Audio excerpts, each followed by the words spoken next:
2020년도부터 자율학년제가 실시되고 있습니다. 자율학년제가 뭐냐면 이때는 시험도 보지 말고 기본적으로 아이들의 꿈과 끼를 키워주는 프로그램을 학교에서 많이 운영해라 라고 있는데, 사실상 우리 어머님들 입장에서는 매우 괴로운 학년이 될 겁니다. 아이들이 집중도 하지 못하고 매우 산만한 1년을 보내게 돼요. 그래서 또 반대로 또 어떤 어머님들은 이때 이 시기에 엄청나게 많은 진도도 나가고 여러 가지 활동을 해야 된다라고 생각하고 계십니다. 저도 충분히 동의를 하고요. 근데 조심하셔야 될 부분이 뭐냐면, 이때 현행도 제대로 안 되는 애들 데리고, 현행이 부족한 아이들을 데리고 이거 무시하고, 현행을 무시해요. 얘를 무시하고 그냥 두세 바퀴 돌리겠다라는 어떤 목표를 가지고 선행만 달리게 됩니다. 정말 말도 안 되는 엉터리 교육 방법이죠. 제가 이렇게 주장하는 게 아니라 모든 수학교육학자들이 그렇게 주장하고 있습니다. 저는 참고로 수학교육을 전공을 했고요. 자, 이런 말도 안 되는 어떤 교육 방식을 사용을 했을 때 벌어지는 심각한 폐단들이 있습니다.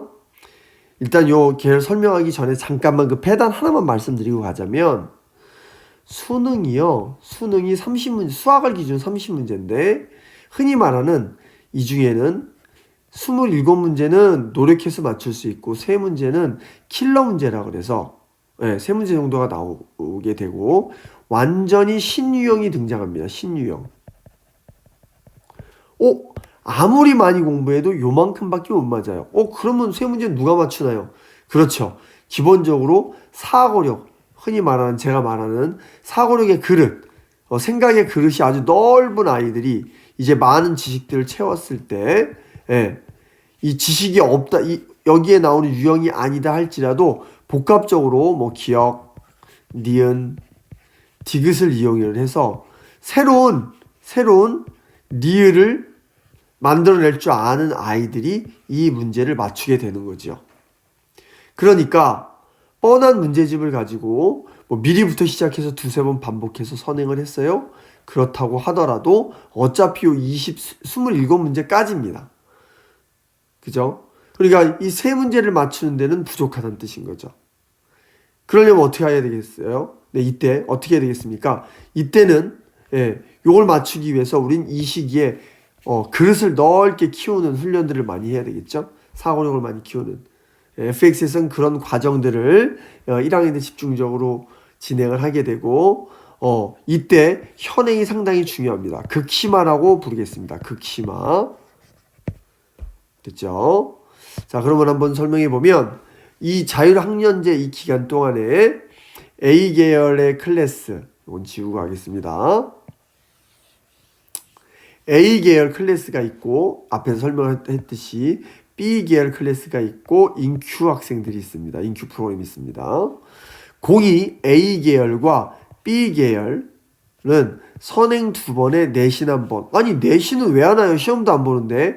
극심화 내용이라고 생각하시면 됩니다. 현행, 극심화, 현행이라고 생각하시면 됩니다. 현행, 탄탄한 현행을 해야 이 부분이 무기가 되어서 선행의 밑거름이 되는 건데, 적당히 대충 선행이 더 급해요라고 해 나가다간 이제 이런 표현 들어보셔서 사상 누각이 되기 때문에 어느 정도 올라가게 되면 무너지게 됩니다. 그 부분이 어디냐면 수상수하예요. 그러니까 어떤 어머님들은, 큰아이를 둔 어머님들은 공감하실 겁니다. 수상화만 대여섯 번 했는데도 왜 학교 시험은 이래요? 수능은 왜 이래요? 이런 말씀들을 하시게 되는 거예요. 그게 뭐냐면 현행을 탄탄히 하지 못했을 때 벌어지는 상황입니다. 인큐는 선행 1번에 내신 2번. 그러니까 극심화, 현행을 2번 한다는 뜻이겠죠. 학습 습관을 잡아나가야 되기 때문에 선행의 횟수가 좀 적습니다. 인큐 프로그램들은 담당 선생님하고 긴밀한 협조를 통해서 수업 진행 속도라던가 이런 부분도 조절하게 됩니다. 진도까지도 어느 정도 조절을 하게 됩니다. 고급 기하가 가운데 딱 있죠. 이게 뭐냐면 사고력을 키우는, 제가 아까 위에서 말씀드렸듯이 그릇을 키우는 학습입니다. 기하 플러스 조합인데요. 조합까지 가는 학생들이 있고 기하에서 머무는 학생들이 있어요. 예. 기하와 조합은 쓰겠습니다. 기하와 조합은 주로 교육과정상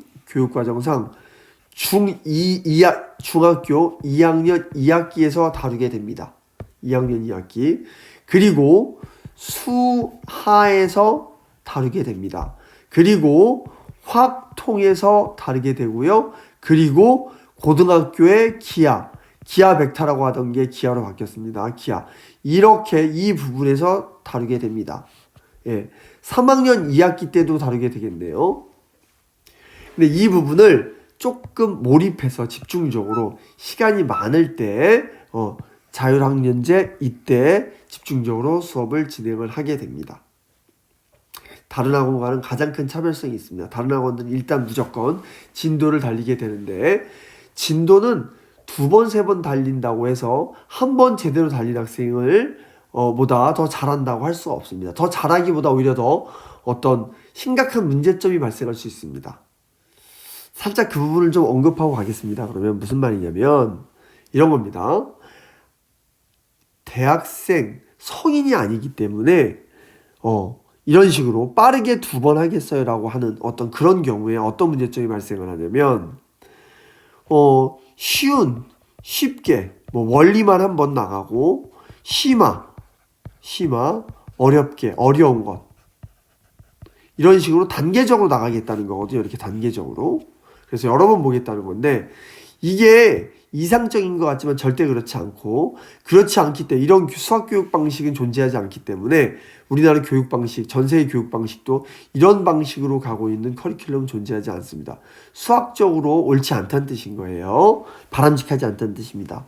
왜냐면 아직 어리기 때문에 쉽게 한번 배웠어요. 원리를 배웠다고 하죠. 보통 원리를 배웠다고 하면 이걸 이 친구들이 시가 공부할 때 이 원리를 써먹는 게 아니라 따로따로의 원리 따로 심화 따른 거예요. 그러니까 어려운 건 여전히 못 푸는 현상이 벌어지는 거고 마치 새롭게 배우는 느낌을 받는 거죠. 그런데 문제는 여기서 배웠던 원리를 심화 원리로 다시 설명을 할 때 우리 아이들은 착각을 한다는 거예요.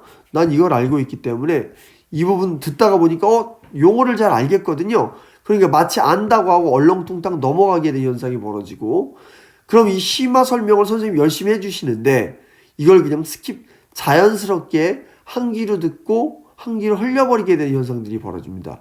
이게 왜 이런 거냐면 아이들이기 때문에 아직은 어리기 때문에 그렇다는 거죠. 그러니 결론적으로 말하면 원리 따로 심화 따른 거고 그죠? 이걸 바탕으로 얘를 갖다가 뭔가 더 쉽게 지도하겠다라는 것은 이제 실패하게 된다는 거죠. 그럼 어떤 식으로 가야 되는 거냐? 이런 방식으로 가야 됩니다. 처음에 한 번에 제대로 심화까지 제대로 가고 만약에 2번째 볼 기회가 생기면 당연히 2번째 볼 기회가 생기지 시간적 여유가 되니까 이때는 빈틈을 메꾸는 거예요. 빈틈을 메꾸기. 됐습니까? 이게 제대로 된 교육 방식이에요. 수학 교육 방식이에요. 이 방식으로 가시게 되면 강사들이나 학원 입장에서 이런 방식으로 가면 아이들 지도가 좀 훨씬 더 수월하거든요. 예, 아이들 실패하는 방법입니다. 아셨죠? 절대 이런 방식으로 하시면 안 됩니다. 예. 그러면 이제 자율학년제에 대해서는 충분히 이해되셨을 테니까 이 이후에 이제 교육, FX의 교재라던가 이런 부분에 대해서 또 자세히 안내드리도록 하겠습니다.